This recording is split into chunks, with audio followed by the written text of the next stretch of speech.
திருவள்ளூர் மாவட்டம் பழவேற்காடு ஏரி முகத்வார பகுதியில் மணல் திட்டுகளை அகற்றி தூர்வார கோரி பொன்னேரி சட்டமன்ற உறுப்பினர் ரவி மீனவர்களுடன் படகில் சென்று நேரில் ஆய்வு செய்தார். அப்போது ஏற்கனவே 28 கோடி ரூபாய் நிதி ஒதுக்கீடு செய்யப்பட்டுள்ளதை சுட்டிக்காட்டிய அவர் மீன்வளத்துறை அமைச்சர் மற்றும் ஆட்சியருடன் பேசி உரிய நடவடிக்கை எடுக்கப்படும் என்று உறுதியளித்தார். இதனிடையே சட்டமன்ற உறுப்பினர் ரவி மற்றும் 20க்கும் மேற்பட்டோர் லைஃப் ஜாக்கெட் அணியாமல் ஆபத்தான முறையில் படகில் பயணித்தது சர்ச்சையாகியிருக்கிறது.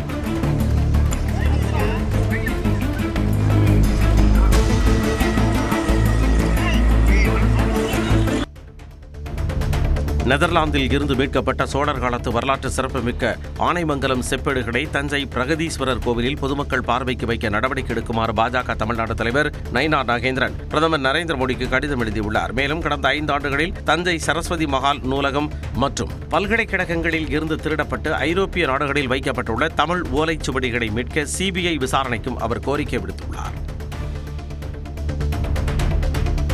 மின்வெட்டு பிரச்சினையில் ஒரு சிலரின் தூண்டுதலின் பேரில் போராட்டங்கள் நடைபெறுவதாக மின்துறை அமைச்சர் நிர்மல்குமார் தெரிவித்தார். சென்னையில் செய்தியாளர்களை சந்தித்த அவர் மின்வெட்டு புகார்கள் உடனுக்குடன் தீர்க்கப்படுவதாகவும் விளக்கமளித்தார்.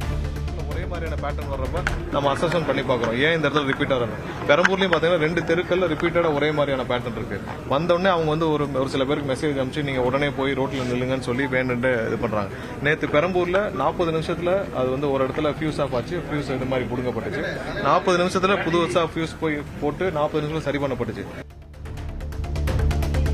உலக புகழ்பெற்ற நாகை நாகூர் ஆண்டவர் தர்காவில் அமைச்சர் ஷாஜகான் வழிபாடு நடத்தினார். நாகை ஆட்சியர் அலுவலகத்தில் நடைபெற்ற பேரிடர் முன்னெச்சரிக்கை ஆய்வுக் கூட்டத்தில் பருவமழை மற்றும் பேரிடர் கால முன்னெச்சரிக்கை பணிகள் குறித்து அதிகாரிகளுடன் விரிவாக ஆலோசனை மேற்கொண்டார். ஜூன் 12ஆம் தேதி மேட்டூர் அணை திறக்கப்படுமா என்பது குறித்தும் பதிலளித்தார்.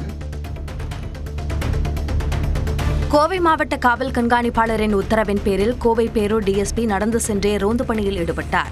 கோவை நகரில் இனி காலை மற்றும் மாலை வேளைகளில் காவலர்கள் நடந்து சென்றும் ரோந்து பணியில் ஈடுபட வேண்டும் என அறிவுறுத்தப்பட்டுள்ளது. இதன் மூலம் பொதுமக்கள் தங்களின் குறைகளை எளிதில் தெரிவிக்க முடியும் என்று எதிர்பார்க்கப்படுகிறது. அந்த வகையில் பேரூர் சரக காவல்துறை டிஎஸ்பி தொண்டாமுத்தூர் காவல் நிலையத்திற்கு உட்பட்ட குளத்துப்பாளையம் பகுதியில் இருந்து குபேரபுரி வரை நடந்து சென்று தீவிர ரோந்து பணியில் ஈடுபட்டார். கும்பகோணத்தை அடுத்த திருவிடைமருதூரில் உள்ள திரௌபதி அம்மன் கோவிலில் தீமிதி திருவிழா விமர்சையாக நடைபெற்றது. வைகாசி 15ஆம் நாள் விழாவை ஒட்டி நடைபெற்ற சிறப்பு பூஜை மற்றும் தேரோட்டத்தில் கலந்து கொண்ட பக்தர்கள் தீமிதித்து தங்கள் வேண்டுதல்களை நிறைவேற்றினர்.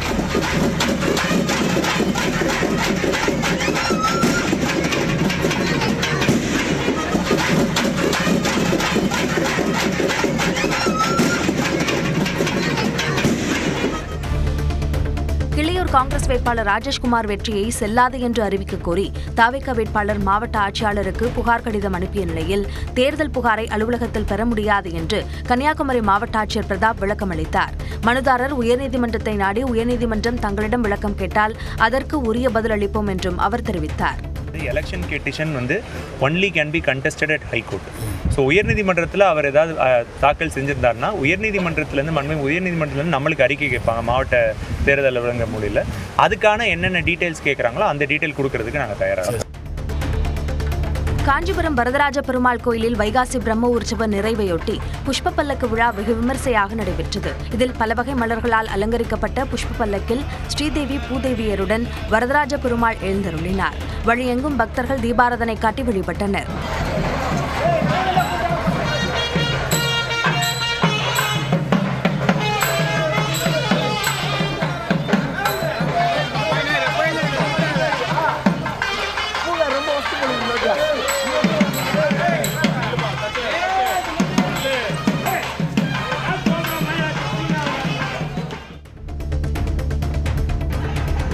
மயிலாடுதுறை மாவட்டம் மன்னம்பந்தலில் எல்லை ஓட்ட திருவிழா நடைபெற்றது. எல்லை காவல் தெய்வங்களான பொன்னியம்மன் மற்றும் பிடாரியம்மனை தோள்களில் சுமந்தவாறு பக்தர்கள் வயல்வெளிகள் காடுமேடுகள் உள்ளிட்ட ஊரின் எல்லையை சுற்றி வந்தனர். தெரு முழுவதும் வாசலில் வாழை இலை போட்டு மண்பானையில் செய்த கருவாட்டு குழம்பு, முட்டை, முருங்கைக்கீரை, கொழுக்கட்டை ஆகியவற்றை படைத்து வழிபட்டனர்.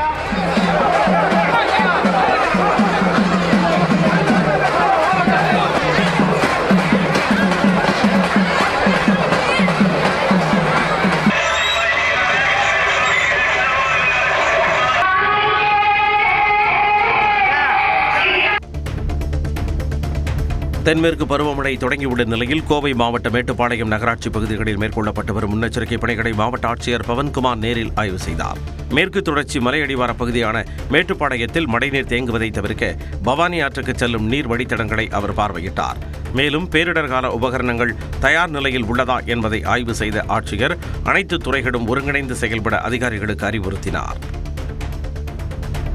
கூடலூர் அருகே குடியிருப்பு பகுதிக்குள் யானை நுழைந்ததால் பரபரப்பு ஏற்பட்டது. நீலகிரி மாவட்டம் கூடலூர் அருகே தேவாலா கிராமத்தில் பட்டப்பகலில் பெய்த மழையில் நனைந்தவாறே காட்டு யானை ஒன்று குடியிருப்பு பகுதி மற்றும் தேயிலை தோட்டத்திற்குள் நுழைந்தது. யானையின் திடீர் வருகையால் அதிர்ச்சியடைந்த தேயிலை தோட்ட தொழிலாளர்களும் அப்பகுதி பொதுமக்களும் அச்சத்துடனும் பாதுகாப்பு கருதியும் தங்களின் வீடுகளுக்குள்ளேயே முடங்கினர்.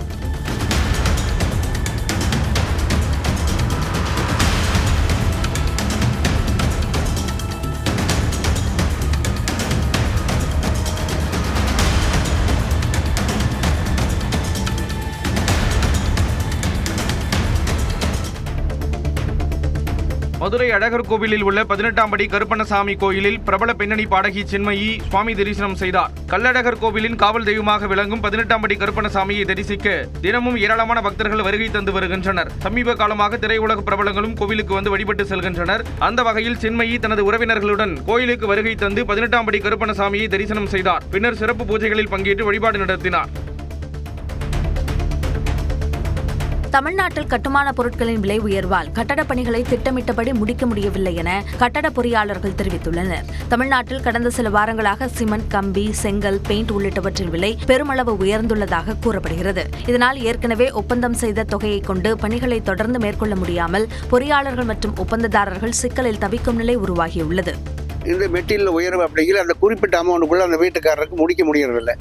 பணி எப்படி அந்த குறிப்பிட்ட காலத்தில் முடிச்சு கொடுக்க முடியுங்க ஒரு கேள்விக்குறியா. திருப்பூரில் ஒப்பந்ததாரருக்கு பில் தொகை விடுவிக்க 5 லட்சம் ரூபாய் லஞ்சம் பெற்ற இடைநிலை பொறியாளர் கைது செய்யப்பட்டுள்ளார். திருப்பூர் மாநகராட்சி ஒப்பந்ததாரராக பணியாற்றி வரும் முருகன் என்பவரிடம் 3 பில் தொகையை விடுவிக்க இடைநிலை பொறியாளர் சுப்பிரமணியன் 8,40,000 ரூபாயை லஞ்சமாக கேட்டுள்ளார். ரசாயனம் தடவப்பட்ட 5 லட்சம் ரூபாய் பணத்தை நல்லூர் மண்டல அலுவலகத்தில் இளநிலை பொறியாளரிடம் முருகன் வழங்கிய போது லஞ்ச ஒழிப்பு போலீசார் சுப்பிரமணியனை கைது செய்து லஞ்ச பணத்தை பறிமுதல் செய்தனர். தமிழகம் முழுவதும் நீர்நிலைகளில் உள்ள சீவை கருவேல மரங்களை அகற்றுவது குறித்து ஆய்வு செய்து வரும் ஓய்வு பெற்ற நீதிபதி செல்வம் புதுக்கோட்டை மாநகராட்சிக்குட்பட்ட புதுக்குளம், ராஜாகுளம், ஐயங்குளம் உள்ளிட்ட பகுதிகளில் நேரில் சென்று ஆய்வு நடத்தினார். அப்போது குளக்கரை ஓரங்களில் சீமை கருவேல மரங்கள் அதிக அளவில் மண்டி படர்ந்து கிடப்பதைக் கண்டு அதிருப்தி அடைந்த அவர் அவற்றை உடனடியாக அகற்ற அதிகாரிகளுக்கு உத்தரவிடுமாறு மாவட்ட ஆட்சியர் அருணாவிடம் அறிவுறுத்தினார். நெல்லை கவின் ஆணவ படுகொலை வழக்கில் கைது செய்யப்பட்ட சுர்ஜித் உள்ளிட்ட 4 பேருக்கும் வழக்கு தொடர்பான குற்றப்பத்திரிகை நகலை மாவட்ட வன்கொடுமை தடுப்பு சிறப்பு நீதிமன்றம் வழங்கியது. வழக்கு விசாரணைக்காக சுர்ஜித், அவரது தந்தை சரவணன், தாய் கிருஷ்ணகுமாரி மற்றும் உறவினர் ஜெயபால் ஆகிய 4 பேரும் நீதிமன்றத்தில் நேரில் ஆஜர்படுத்தப்பட்டனர். அவர்களிடம் சிபிசிஐடி போலீசார் தாக்கல் செய்திருந்த 83 சாட்சியங்கள் மற்றும் 32 ஆவணங்கள் அடங்கிய சுமார் 800 பக்க குற்றப்பத்திரிகையின் நகல் வழங்கப்பட்டது. வழக்கின் அடுத்த கட்ட விசாரணையை ஜூன் 23ஆம் தேதிக்கு ஒத்திவைத்து நீதிபதி ஹேமா உத்தரவிட்டார். அமைச்சர் பொறுப்புதான் தனக்கு புதிதே தவிர மக்கள் பணி தனக்கு புதிதல்ல என அமைச்சர் ஜெகதீஸ்வரி தெரிவித்துள்ளார். அருப்புக்கோட்டை நகராட்சி அலுவலகத்தில் அனைத்து துறை அதிகாரிகளுடன் நடைபெற்ற ஆலோசனைக் கூட்டத்தில் பேசிய அவர் இதனை தெரிவித்தார்.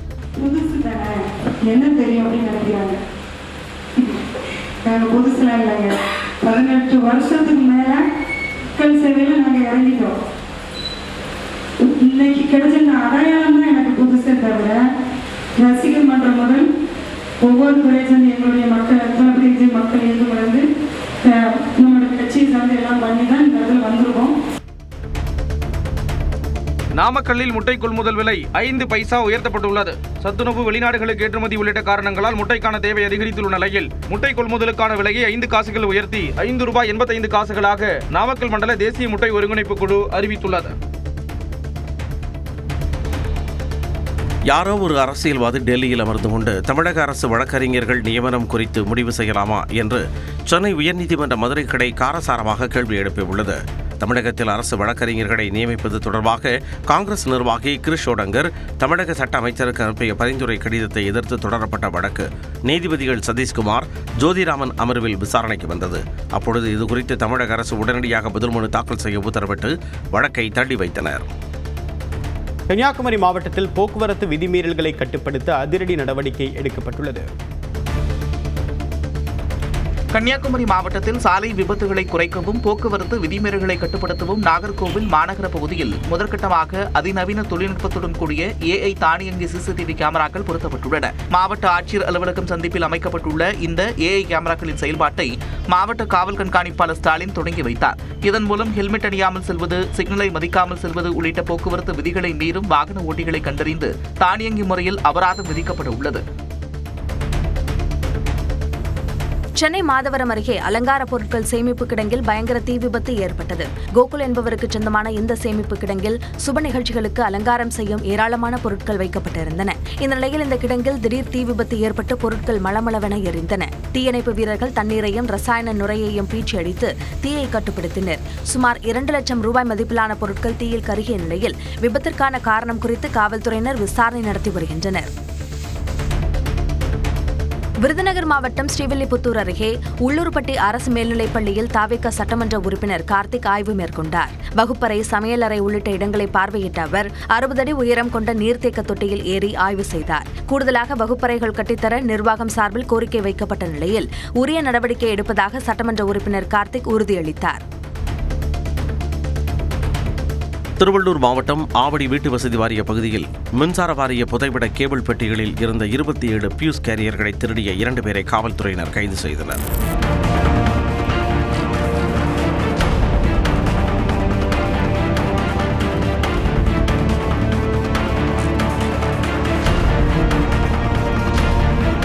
விசாரணையில் இவர்கள் கடந்த 3 ஆண்டுகளாக பல பகுதிகளில் 10 லட்சம் ரூபாய் மதிப்புள்ள சுமார் 850 பியூஸ் கேரியர்களை திருடி ஏற்கனவே சிறைக்கு சென்று வந்தது தெரியவந்தது.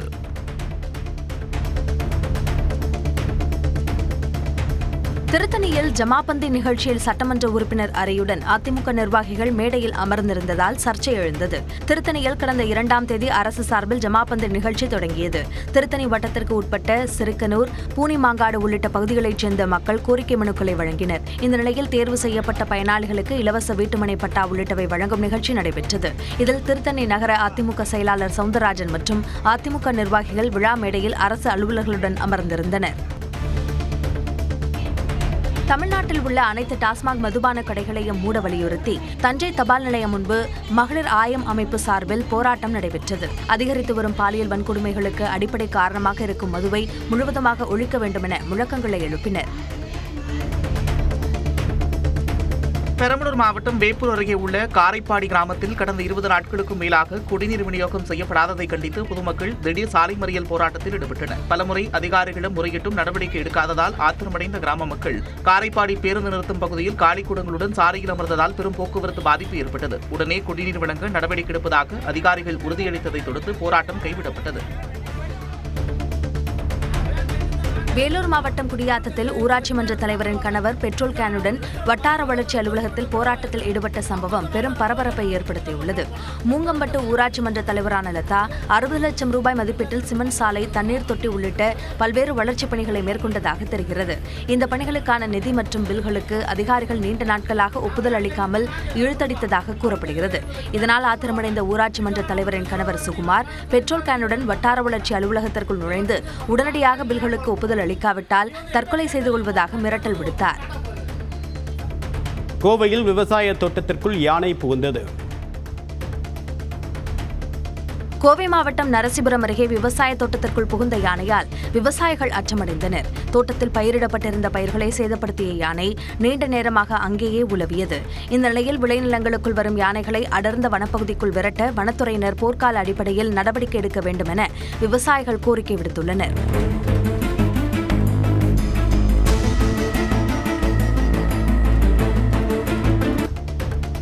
கோவை மாவட்டம் ஆலந்துறை அருகே தக்காளி தோட்டத்தில் புகுந்த 12 அடி நீள மலைப்பாம்பால் பரபரப்பு ஏற்பட்டது. தகவலின் பேரில் சம்பவ இடத்திற்கு விரைந்து வந்த வனத்துறையினர் புதருக்குள் பதுங்கியிருந்த 12 அடி நீள மலைப்பாம்பை பாதுகாப்பாக பிடித்தனர். பிடிபட்ட மலைப்பாம்பை அடர்ந்த வனப்பகுதிக்குள் கொண்டு சென்று பாதுகாப்பாக விடுவித்தனர். திண்டுக்கல் செங்குறிச்சியில் உள்ள இருசக்கர வாகன விற்பனை நிலையத்திற்கு பைக் வாங்கச் சென்ற நபர் திடீர் நெஞ்சுவலியால் மயங்கி உயிரிழந்த அதிர்ச்சி சிசிடிவி காட்சி வெளியாகியுள்ளது. ஆண்டிப்பட்டியைச் சேர்ந்த ராஜு என்பவர் நாற்காலியிலேயே நிலைகுலைந்த நிலையில் ஊழியர்கள் சுதாரிப்பதற்குள் பரிதாபமாக உயிரிழந்தார்.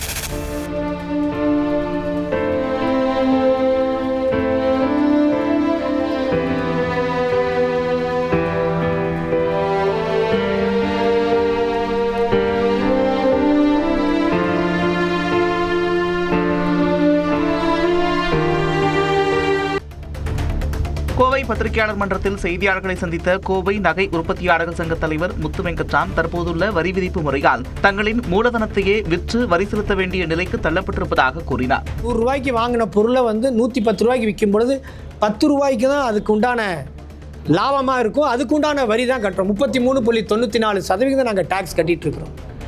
அப்போ நீங்கள் விலையேற்றத்துக்கு சேர்த்து கட்டுன்னு சொல்லும் பொழுது எங்களுடைய முதலீடே கைவிட்டு போகிற மாதிரி இருக்கிறனால தான். பெங்களூருவில் இருந்து கோவைக்கு புகையிலை கடத்த முயன்ற வடமாநில நபரை கைது செய்த காவல்துறையினர் 26 மூட்டை தடை செய்யப்பட்ட புகையிலை பொருட்களை பறிமுதல் செய்தனர். தருமபுரி பெங்களூரு தேசிய நெடுஞ்சாலையில் வாகன தணிக்கையில் ஈடுபட்ட காவல்துறையினர் சந்தேகத்திற்கிடமாக வந்த வாகனத்தை பிடித்து சோதனையிட்டதில் குட்கா கடத்தல் வெட்ட வெளிச்சத்திற்கு வந்தது. மதுரை மாநகராட்சி 23வது வார்டுக்குட்பட்ட செல்லூர் மற்றும் நரிமேடு பகுதிகளில் விநியோகிக்கப்படும் குடிநீர் கடந்த சில நாட்களாக மஞ்சள் நிறத்தில் வருவதாகவும் இதனால் குழந்தைகள் உட்பட 25க்கும் மேற்பட்டோர் மஞ்சள் காமாலையால் பாதிக்கப்பட்டிருப்பதாகவும் குற்றச்சாட்டு எழுந்துள்ளது. இதனைத் தொடர்ந்து மதுரை வடக்கு தொகுதி சட்டமன்ற உறுப்பினர் கல்லானை அப்பகுதி தண்ணீரை அதிகாரிகளிடம் வழங்கி விளக்கம் கேட்டார். குடிநீரில் குளோரோஃபார்ம் எனப்படும் மனித கழிவு கிருமிகள் கலந்திருப்பதாக மருத்துவர்கள் உறுதி செய்ததை அடுத்து உடனடியாக குடிநீர் விநியோகத்தை நிறுத்தவும் லாரிகள் மூலம் சுத்தமான குடிநீர் வழங்கவும் அதிகாரிகளுக்கு சட்டமன்ற உறுப்பினர் உத்தரவிட்டார். நாகப்பட்டினம் மாவட்ட ஆட்சியர் அலுவலகம் முன்பாக நெல்லுக்கடை மாரியம்மன் லாரி உரிமையாளர்கள் சங்கம் மற்றும் வேதாரண்யம் தாலுகா லாரி சங்கத்தினர் கண்டன ஆர்ப்பாட்டத்தில் ஈடுபட்டனர். தமிழ்நாடு நுகர்பொருள் வாணிபக் கழக நெல் அரவை பணிக்கு வெளி மாவட்ட லாரிகளை பயன்படுத்துவதால் தங்களின் வாழ்வாதாரம் பாதிக்கப்படுவதாக அவர்கள் குற்றம் சாட்டினர். திருவாரூர் மாவட்டத்தைப் போல நாகையிலும் திறந்தவெளி கிடங்கு நெல் மூட்டைகளை உள்ளூர் லாரிகள் மூலம் மட்டுமே இயக்க வேண்டும் என்றும் வலியுறுத்தினர். கிருஷ்ணகிரி மாவட்டம் காவிரிப்பட்டினம் பேரூராட்சி பேருந்து நிலையத்தில் கடந்த 3 ஆண்டுகளாக முறையாக வாடகை செலுத்தாத 8 அரசு வணிக கடைகளுக்கு அதிகாரிகள் சீல் வைத்தனர். கடந்த மாதம் நோட்டீஸ் அனுப்பியும் பதிலளிக்காததால் பேரூராட்சி செயல் அலுவலர் ராணி தலைமையிலான குழுவினர் மளிகை, மீன் மற்றும் ஃபேன்சி கடைகள் உள்ளிட்ட 8 கடைகளை பூட்டி சீல் வைத்தனர். ராணிப்பேட்டை மாவட்டம் அரக்கோணம் நகராட்சி நவீன எரிவாயு தகன மேடையில் வணிக சிலிண்டர் தட்டுப்பாடு காரணமாக உடல்களை எரியூட்ட முடியாத நிலை ஏற்பட்டுள்ளது. இதனால் பொதுமக்கள் 3500 ரூபாய்க்கு செய்ய வேண்டிய இறுதிச் சடங்கிற்கு தற்போது விறகு கட்டைகளை வாங்கி 25,000 ரூபாய் வரை செலவு செய்து பழைய முறையில் உடல்களை எரிக்கும் நிலைக்கு தள்ளப்பட்டுள்ளன. இதுகுறித்து விரைவில் நடவடிக்கை எடுக்கப்படும் என்று நகராட்சி மண்டல இயக்குநர் நாராயணன் பதிலளித்துள்ளார். தூத்துக்குடி மாவட்டம் கோவில்பட்டியில் வெகுநேரம் காக்க வைத்துவிட்டு திடீரென்று பேருந்து போகாது என கூறியதால் ஆத்திரமடைந்த பயணிகள் போராட்டத்தில் ஈடுபட்டனர். அண்ணா பேருந்து நிலையத்திலிருந்து நேற்றிரவு 7 மணிக்கு உப்பத்தூர் செல்லும் பேருந்தில் பயணிகள் ஏறியிருந்தனர். திடீரென்று இந்த பேருந்து உப்பத்தூருக்கு போகாது என்றும் பின்னால் நிற்கும் பேருந்தில் ஏறுமாறும் ஓட்டுநர் கூறியுள்ளார். ஆனால் அந்த பேருந்தின் அறிவிப்பு பலகையில் இருக்கன்குடி என போடப்பட்டிருந்ததாக தெரிகிறது. இதனால் பயணிகளுக்கும் ஓட்டுநருக்கும் இடையே வாக்குவாதம் ஏற்பட்டது. காவல்துறையினர் பேச்சுவார்த்தை நடத்தியதை அடுத்து வழக்கம் போல இரவு 8-10 மணிக்கு இயக்கப்படும் பேருந்தில் ஏறிச் சென்றனர். தூத்துக்குடியில் நடைபெற்று வரும் மாநில அளவிலான கைப்பந்து போட்டியில் பெண்களுக்கான ஆட்டத்தில் கிழக்கு ரயில்வே அணி வெற்றி பெற்றது. நேற்று தொடங்கிய போட்டிகள் வரும் 14ஆம் தேதி வரை நடக்கவுள்ள நிலையில் 10 அணிகள் கலந்து கொண்டு விளையாடி வருகின்றன. நேற்று நடைபெற்ற பெண்களுக்கான முதல் போட்டியில் கிழக்கு ரயில்வே அணியும் எம்ஜி பல்கலைக்கழக அணியும் மோதின. அதில் 25க்கு 23, 25க்கு 20, 25க்கு 17 என்ற புள்ளிகள் கணக்கில் கிழக்கு ரயில்வே அணி வெற்றி பெற்றது.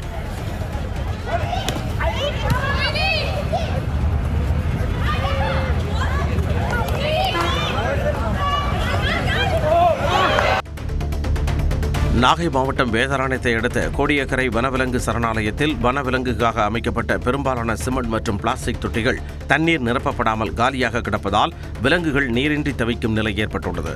எனவே மாவட்ட நிர்வாகம் உடனடியாக தலையிட்டு அனைத்து தொட்டிகளிலும் டேங்கர் லாரிகள் மூலம் தண்ணீர் நிரப்ப நடவடிக்கை எடுக்க வேண்டும் என சமூக ஆர்வலர்கள் கோரிக்கை விடுத்துள்ளனர்.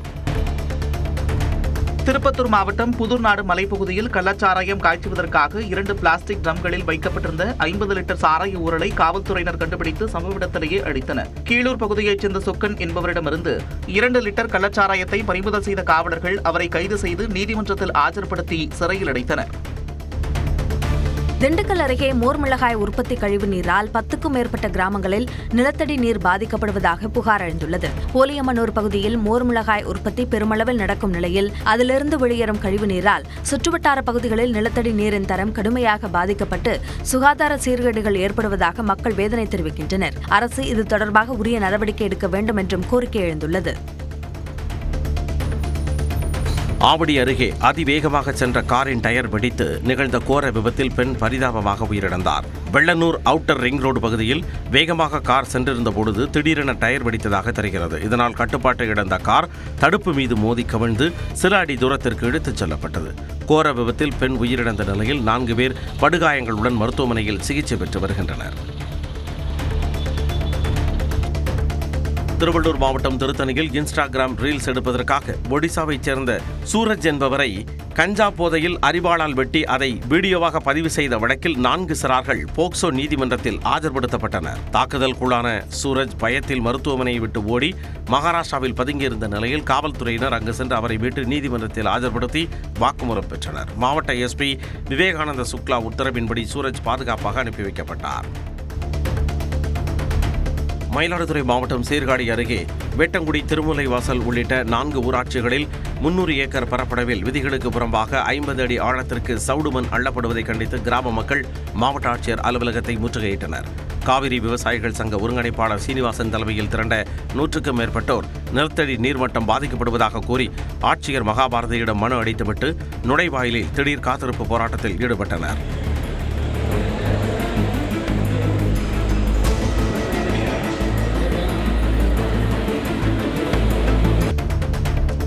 விழுப்புரம் மாவட்டம் திண்டிவனம் கிடங்கல் ஏரி பகுதியில் மாணவர்களை குறிவைத்து போதை மாத்திரை விற்பனை செய்த 3 பேர் பிடிபட்டனர். காவலர்களை கண்டதும் தப்பியோட முயன்ற கிடங்கல் பகுதியைச் சேர்ந்த வீரா, திலீப், ராகுல் வர்மா ஆகிய 3வரை துரத்தி பிடித்த காவலர்கள் அவர்களிடம் இருந்த 118 போதை மாத்திரைகள் மற்றும் ஊசிகளை பறிமுதல் செய்தனர். விசாரணையில் அவர்கள் சென்னையில் இருந்து போதை மாத்திரைகளை வாங்கி வந்து மாணவர்களுக்கு விற்று வந்தது தெரியவந்தது.